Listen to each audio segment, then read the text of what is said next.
Turashima Imana ko tugarutse hano. Imana itugiriye neza kugira ngo tubashe kongera kugira icyo tuvuga cyo gushima Imana.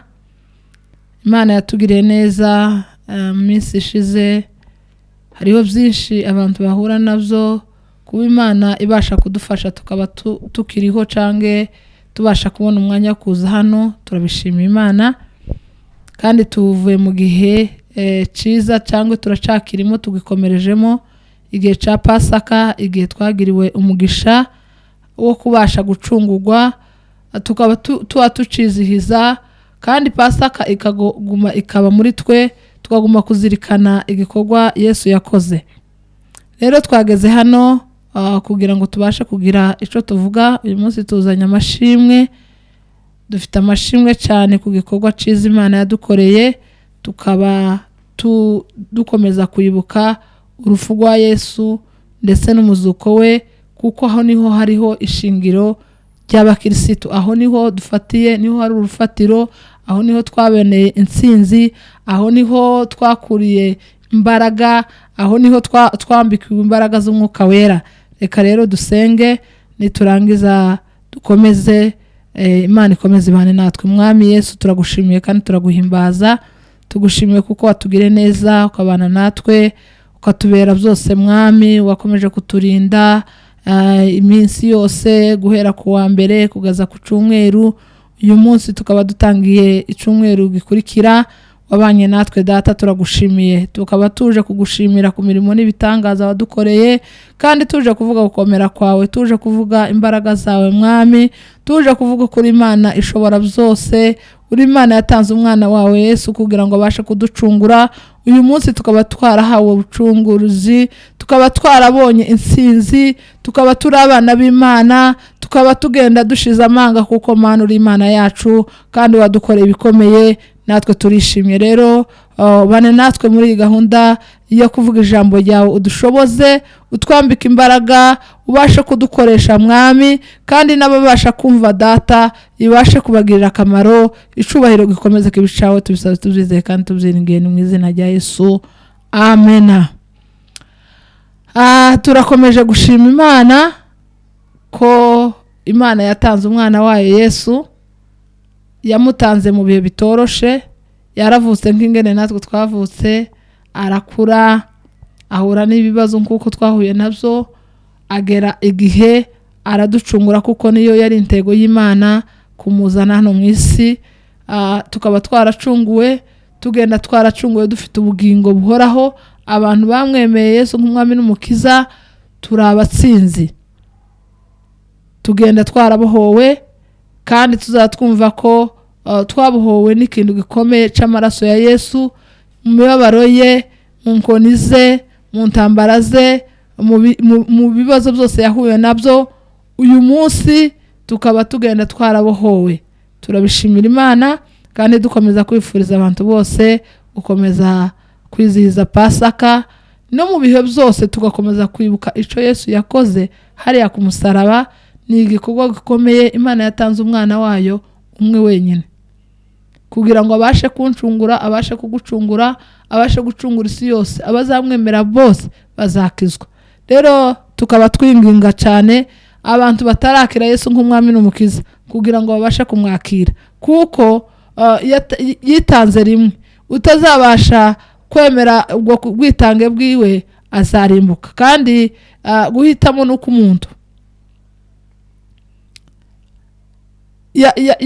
yaraduhamagaye, aravuga ngo hariya ku musaraba arabirangiza, ibyagucungura ararangiza. Arangije guhitamo ni ukwawe. Uyu munsi wahitamo. Uyu munsi waba uri mu byaha wabivamo, kandi Yesu akakwakira. Kandi mu bo yapfiriye nawe urimo. Wowe uri mu byaha bikomeye, wowe uri mu bibazo bikomeye byo kudakizwa, wewe ugoswe n'imyuka mibi igukoresha, wewe uri mu bintu byinshi bitari byiza. Uyu munsi wagarukira Yesu akagukiza, akakubabarira, ukongera ukagaruka mu rugo rwe, akakwakira, kuko Yesu ni umunyembabazi kandi ateze amaboko ku bwawe, utarakizwa, urubyiruko rutarakizwa, abapapa batarakizwa, abagore batarakizwa, baba babizi. Niyo baba baza mu ikanisa batarakizwa baba babizi. Umuntu wese utarakizwa, iki ni igihe kigoye cyane nyuma cy'umwijima, gisaba gusenga Imana ikaguheza imbaraga ugakizwa, kuko ukandika mu gitabo cy'ubugingo, ubuzima bwawe bukongera bugahinduka, ubuzima bwawe bukongera bukabusha, icubahiro kikongera kikagarukira Imana, nawe ukigirira neza, kuko kubaha Imana no kugendana n'Imana ni umugisha ukomeye. Muririmbyi yaririmbye ngo ni umugisha ukomeye cyane. Rero uyu munsi tuje gushimira Imana ku mirimo yadukoreye, igatanga umwana wayo. Uyu munsi tukaba turi imbohore, tugashima Imana. Rero turasoma ijambo ryo gushima Imana mu gitabo cya Zaburi 116 imirongo 2 gusa. Nicyo gushima Imana. Dawidi ashima Imana. Zaburi 116 umurongo wa mbere n'uwa kabiri avuga ngo, nkundira Uwiteka kuko yumvise ijwi ryanjye no kwinginga kwanjye, kuko yantegeye ugutwi, nicyo gituma nzajya mwambaza nkiriho. Amen. Haleluya. Akoze cyane. Iki ni igitabo Dawidi yanditse avuga, ashima, avuga gukomera kw'Imana. Dawidi yahamagawe n'Imana, atoranwa ari muto, Imana iramukomeza, ahura n'ibibazo bitandukanye, Imana iramugwanirira, ageze aho avuye mu bibazo ashima Imana. Dawidi yari azi gushima Imana. Bene data tuzatwiga gushima Imana. Minsi yose sukurira, minsi yose sukuganya, tugomba kureba ibyo Imana yakoze tukayishimira. Hari byinshi tuyibwira ikatwumvira mu ijuru, ikadukiza cyangwa ikaturinda, ikatugirira neza. Tugomba kuza duhora tuyishima kubyo yakoze, tukayishima. Haba hari ibyo tuyisaba tukayibwira. Kenshi dukunda kuba dufite ibyo kuyisaba, ariko kandi hagomba kuba n'umwanya wo gushima. Burya umuntu yagira gushima muri we, abasha kunesha n'ibigeragezo cyane, kuko ubasha kuzirikana icyo Imana yakoze.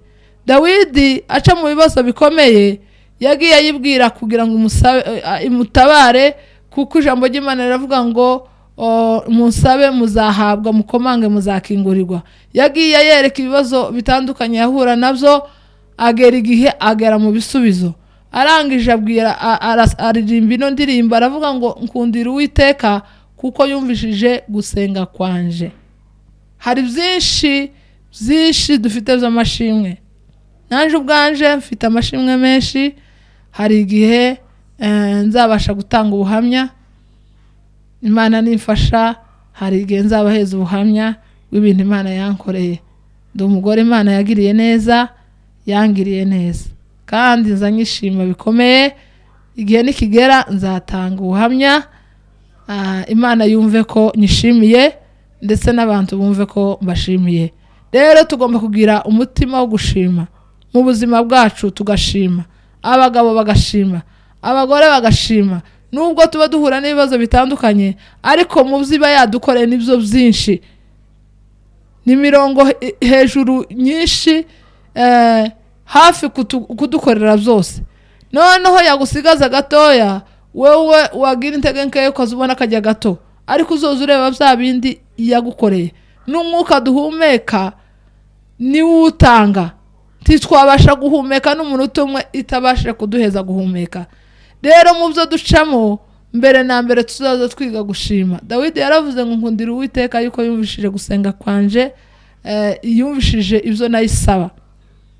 Tugaruke tuyishime, niyo mu bihe ducamo tuzaza twibuka ibyo twaciyemo byiza. Rero ndayishimiye, mfite amashimwe menshi.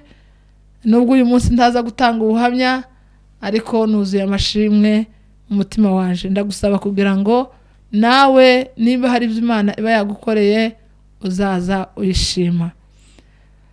Nkaba naje kandi no kubabwira ko dufite igiterane hano Nairobi. Ni igiterane cy'abadamu b'abapasiteri ku isi yose, gihagarariwe na Dr Nyagaju, umukozi w'Imana. Dr Nyagaju kuva mu Rwanda. Dufite n'abandi bari hirya no hino dukorana umurimo w'Imana.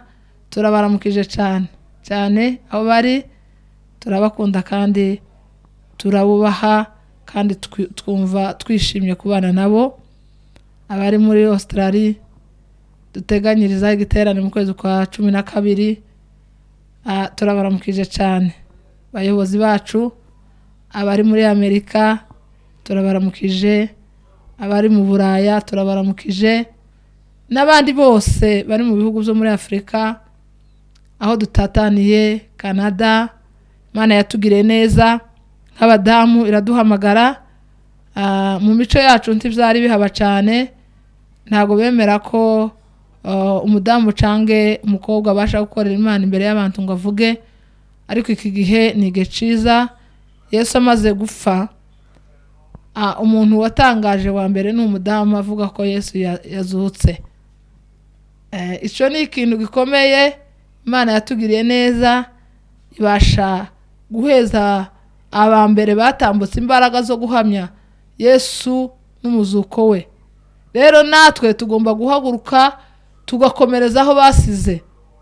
Waba uri umudamu, waba uri umukobwa, waba uri umugabo, Yesu twese ni uwacu kandi twese yaradupfiriye. Ubu tugenda turi imbohore. Rero turabiyegereje mu giterane Nairobi. Abantu batuye Nairobi, hari igiterane muri iki cyumweru guhera ku wa 5 ku itariki 25 kugeza kuri 27. Kizabera hariya Junction mu rusengero ruyobowe na Apotre Bisenga. Rero turabiyegereje, uzaze. Hazaba hariho seminari nziza. Tuzaba dufite abakozi b'Imana bavuye mu Rwanda, i Bugande, ndetse hariho n'undi uzavuye muri Amerika. Muzaze twifatikanye gushima Imana, tuvuga gukomera kwayo, twumva ijambo ry'Imana, twongere gusubizwamo intege. Tuzahakura ibikomeye, tuzahakura imigisha ikomeye. Kandi mu by'ukuri igiterane kiba cyadusanze hano Nairobi tugomba kwitabira tukakibyaza umusaruro. Nitwe tuba twigirira neza, n'umugisha wacu, kuko iyo usigaranye ijambo ry'Imana ubasha kurikomerezamo no mu bindi bihe. Rero turabiyegereje. Tuzaba turi kumwe n'abakozi b'Imana batandukanye. Tuzaba turi kumwe na Pastor Byicaza kuva Gidurayi. Abo bose tuzaba turi kumwe kandi tuzagirirwa amahirwe cyane. Tuzaba turi kumwe n'umukozi w'Imana Marcelina, ndetse n'abagenzi banje dukorana hano Nairobi. Nabo ndabaramukije rwose kubw'umurimo w'Imana dukorana.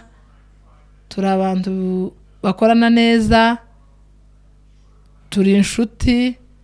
Ndabaramukije mwese aho muri, cyane cyane abanye Nairobi, kuko nibo tuziranye, nibo dukorana buri munsi. Ni abantu b'intwari zikomeye.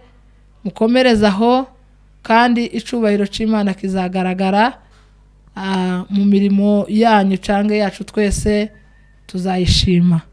Reka rero dusenge dushimira Imana kubw'uyu munsi yaduhaye, ikaba yadutije uyu mwanya kugira ngo tuvuge ijambo ryayo, kandi tubashe kubamenyesha n'ico giterane. Imana ikomeye, Imana igira neza, turagushimiye kandi turaguhimbaza. Tugushimiye kuko tugiriye neza, ukaba uduhaye no mwanya tuvuga gukomera kwawe, tugushimira ku mirimo n'ibitangaza, tugushimira kuko waducunguye, tugushimiye ko watanze umwana wawe Yesu kugira ngo tubashe gucungurwa uyu munsi. Tukaba tugenda turi imbohore, dutegereje umunsi umwe kuzagaruka kutujana, ugasanga tukwiteguye. Icubahiro gakomeza kabicawe, tubisaza ku mazina tatijyana ry'umwuka wera uzoduhe kubona. Amena, amena, amena, amena.